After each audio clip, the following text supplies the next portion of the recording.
Hello మావా, welcome to Manoj journey. నాకు ఇన్స్టాలో 100 మెసేజెస్ వస్తే 70 మెసేజెస్ ఇవే ఉంటాయి, అన్న హిందీ రావాలా. మీకు నీ డౌట్ ఈరోజు క్లారిఫై చేసేస్తాను. వీడియో మొత్తం చూడు, నచ్చితే లైక్ కొట్టు, నచ్చకపోతే లైక్ కొట్టగా.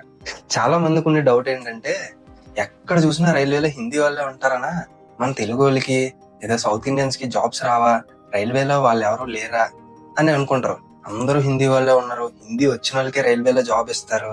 ఇది మీకున్న డౌట్స్. సో ఇది మీకు అర్థం అవ్వాలంటే మీకు చిన్న పిట్టకథ చెప్తా. ఈ పిట్టకథ అర్థమైతే నీకు క్లారిటీ వచ్చేస్తుంది. ఒకానొక టైంలో ఏన్షియంట్ డేస్ లో గ్రీక్ ట్రావెలర్ ఇండియాకి విజిట్ చేశాడు. ఇండియాకి విజిట్ చేసి ఇండియాని అప్పట్లో రూల్ చేస్తున్న ఒక రాజు దగ్గరికి వెళ్ళి, మీ కల్చర్ నాకు చాలా నచ్చింది, మీ కల్చర్ ని వరల్డ్ వైడ్ స్ప్రెడ్ చేయాలనుకుంటున్నాను, నేను ఇంకా డీప్ గా స్టడీ చేయాలనుకుంటున్నాను, నేను ఇక్కడ ఉండొచ్చా అని అడిగాడు. రాజేమో కింద నుండి పైదాకా చూసి బుర్ర గోక్కొని అని బుర్ర ఊపాడు, సరే అని.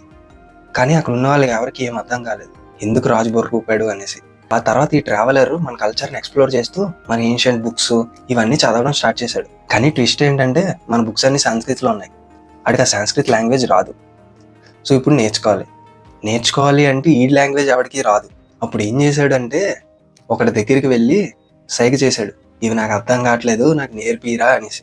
అప్పుడు అక్కడ ఉన్నాడు, నువ్వేం చెప్తున్నావు నాకు అర్థం కావట్లేదు, నీ లాంగ్వేజ్ వేరు నా లాంగ్వేజ్ వేరు అని అన్నాడు. సో వాళ్ళిద్దరు కూర్చొని ఏం చేశారు అంటే, మన ఇండియన్ వాడు ఒకటి లాంగ్వేజ్ ఒకటి ఎక్స్చేంజ్ చేసుకున్నాడు. సో ఎక్స్చేంజ్ చేసుకున్నాక ఏమైంది అంటే, మన ఇండియన్కి గ్రీస్ లాంగ్వేజ్ వచ్చింది, వాడికి సంస్కృత్ వచ్చింది. సో అప్పుడు వాడు సంస్కృత్ నేర్చుకొని ఆ బుక్స్ చదివి వరల్డ్ వైడ్ వెళ్ళి మన కల్చర్ని స్ప్రెడ్ చేశాడు. సో ఇది జరగడానికి చాలా టైం పట్టింది. ఆ తర్వాత రాజు ఇండియన్ పిలిపించి, వాడు ఏం చెప్తున్నాడో నీకు ఎలాగ అర్థమైంది అని అడిగాడు. వాడు చెప్పింది నాకు ఒక్క ముక్క కూడా అర్థం కాలేదు, సో నేను వాడి లాంగ్వేజ్ నేర్చుకోవడానికి ట్రై చేశాను, అప్పుడే వాడితో కరెక్ట్గా కమ్యూనికేట్ చేయగలను కదా అని అన్నాడు. సో రాజు ఏమో ప్రశంసించి, చాలా మంచి పని చేసావని వాడికి బహుమతి ఇచ్చాడు. ఆ తర్వాత చాలా మంది ట్రావెలర్స్ రావడం స్టార్ట్ చేశారు. వేరే వేరే కంట్రీస్ నుండి వేరే వేరే లాంగ్వేజ్ మాట్లాడిన ట్రావెలర్స్ అందరూ మన కల్చర్ నచ్చి వచ్చి రాజు దగ్గరికి వస్తే, రాజుకి బుర్ర పాడైపోయి, మీరు అందరూ పని చేయండి అని అనలేదు, ఇండియన్ పిలిపించి నీకు గ్రీస్ లాంగ్వేజ్ వచ్చి కాబట్టి ఆ గ్రీస్ వాడికి తెలిసిన లాంగ్వేజ్ ఇంకోటి ఏమైనా ఉందేమో తెలుసుకో, అది ఇంకోటికి స్ప్రెడ్ చేయని అన్నాడు. సో అలా అక్కడ ఉన్న వాళ్ళందరూ అన్ని లాంగ్వేజ్లు నేర్చుకోవడం స్టార్ట్ చేశారు. ఆ తర్వాత నుండి ఏమైందంటే, ఆ రాజు పాలనలో ఉన్న సామ్రాజ్యాలన్నిటిలోని డైవర్సిఫికేషన్ స్టార్ట్ అయింది. అంటే అన్ని లాంగ్వేజెస్ వాళ్ళు ఉన్నారు, అందరికి అన్ని లాంగ్వేజెస్ మ్యూచువల్గా అర్థం అవుతాయి. సో అక్కడికి ఎవడైనా కొత్తవాడు వస్తే నాకు తెలియకపోయినా ఇంకోటిని అడిగేవాడిని, సో ఇంకోటి వాడికి ఎక్స్ప్లెయిన్ చేసేవాడు. అలా ఒకరికొకరు ఎక్స్ప్లెయిన్ చేసుకుంటూ జీవనం సాగించేవారు. ఇంతే కదా, అయిపోయింది. నీకు హిందీ వస్తుందా రాదా అనే విషయం పక్కన పెట్టు, ఇంతకీ నీకు జాబ్ వస్తుందా, అసలు ఆ జాబ్ వచ్చేంత ప్రిపరేషన్ నువ్వు అవుతున్నావా లేదా, నీకు నిజంగా జాబ్ కావాలన్నా లేదా రైల్వేస్ మీద ఇంట్రెస్ట్ ఉన్నా మన ఛానల్ చెక్ చేయి. రైల్వే గురించి మంచి కంటెంట్ కావాలంటే సబ్స్క్రైబ్ చేసుకో, అండ్ ప్రిపరేషన్ గురించి అన్ని వీడియోస్ చేస్తాను. నేను రీసెంట్గా ఓస్వాల్ బుక్స్ యూస్ చేస్తున్నాను నా ప్రిపరేషన్కి. సో ఇందులో జీకే బుక్లో అయితే అన్ని టాపిక్స్ కలిపి లైన్గా ఇచ్చేసాడు అనమాట. సోషల్, సైన్స్, కంప్యూటర్స్ అన్నీ కలిపి ఒకే దగ్గర ఇచ్చేసాడు. నాకు హెల్ప్ అవుతుంది అన్నీ ఒకే దగ్గర ఉండడం వల్ల.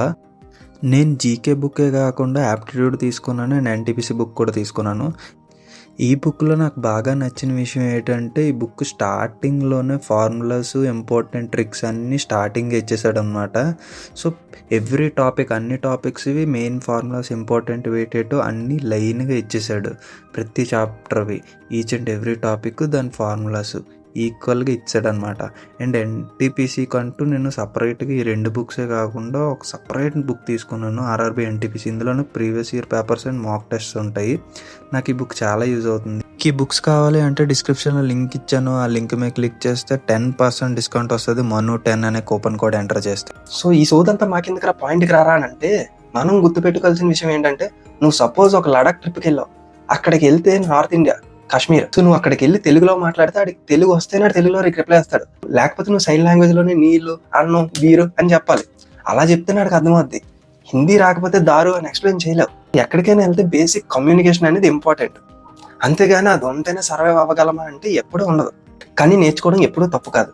ఇండియాలో హిందీ మాట్లాడే వాళ్ళ పాపులేషన్ ఎక్కువ ఉంది కాబట్టి, వాళ్ళలో జాబ్స్కి, రైల్వేకి ప్రిపేర్ అయ్యే వాళ్ళు చాలా ఎక్కువ మంది ఉన్నారు కాబట్టి మనకి ఎక్కడ చూసినా వాళ్ళే కనిపిస్తున్నట్టు అనిపిస్తారు. కానీ అలా ఏమి ఉండదు. అన్ని లాంగ్వేజెస్ వాళ్ళు ఉంటారు, మన స్టేట్లో మన లాంగ్వేజెస్ వాళ్ళు కూడా ఉంటారు.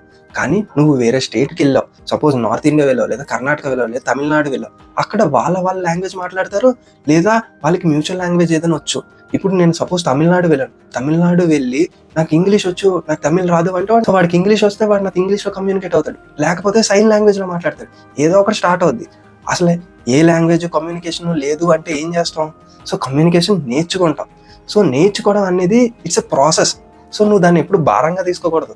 అంటే హిందీ వస్తేనే నేను సర్వైవ్ అవ్వగలనా అని ఏమి ఉండదు. హిందీ రాకపోతే అడికి ఇంగ్లీష్ అవుతుంది, ఇంగ్లీష్ రాకపోతే అడికి తెలుగు అవుతుంది, అడికి ఏదో ఒక లాంగ్వేజ్ వస్తుంది. సో నీకు వాడికి కమ్యూనికేషన్ ఉంటుంది. లేదు అంటే నువ్వు నేర్చుకోవడం స్టార్ట్ చేస్తావు, లేదా వాడే నేర్చుకోవడం స్టార్ట్ చేస్తాడు. సో ఇప్పుడు నేను బెంగళూరులో వర్క్ చేస్తున్నాను, నేను కన్నడ కొంచెం నేర్చుకుంటున్నాను. సో ఇక్కడ మాట్లాడినప్పుడు నేను కన్నడలో మాట్లాడతాను, హిందీ కూడా వస్తే హిందీలో మాట్లాడతాను, ఇంగ్లీష్ వస్తే ఇంగ్లీష్లో మాట్లాడతాను, తెలుగు కూడా వస్తే తెలుగులో మాట్లాడతాను. అంతే తప్ప ఈ లాంగ్వేజ్ వస్తేనే జాబ్ చేయాలా లేకపోతే లేదా అనేమి ఉండదు. సో హిందీ రాదు, తమిళ్ రాదు, కన్నడ రాదు అని ఎప్పుడు అయిపోదు. నీకు ఎన్ని లాంగ్వేజెస్ వస్తే నువ్వు అన్ని బౌండరీస్ క్రాస్ చేయగలవు. సో హిందీ రాదు, నేను రైల్వేస్లోకి వెళ్ళలేను అని అనుకోని మాత్రం ఆగిపోక, అది స్టూపిడ్ బిహేవియర్ అనొచ్చు. ఒక డిస్క్లైమర్ రైటర్ ఇక్కడ రాసులో వేస్తున్నాడు అనుకోవద్దు. ఇందాక చెప్పిన రాజు కదా ఉంది కదా, అది మనమే కల్పించాం. సో అది బయటనే ఎప్పుడు జరగలేదు, జరిగి ఉండొచ్చేమో, మనకి తెలియదు. ఏదో నాకు అనిపించింది మీకు అర్థం అవ్వాలని చెప్పి అలా చెప్పాను. సో మీకు ఆ రాజు కథ నచ్చినా, ఈ వీడియో నచ్చినా క్రెడిట్స్ నాకే ఇవ్వాలి కాబట్టి కామెంట్ చేయండి, ఛానల్ సబ్స్క్రైబ్ చేసుకోండి. ఇంకా మంచి టాపిక్స్ డిస్కస్ చేద్దాం. ఛానల్ ఏం గుర్తుపెట్టుకో, మనోజ్ జర్నీ. Signing off.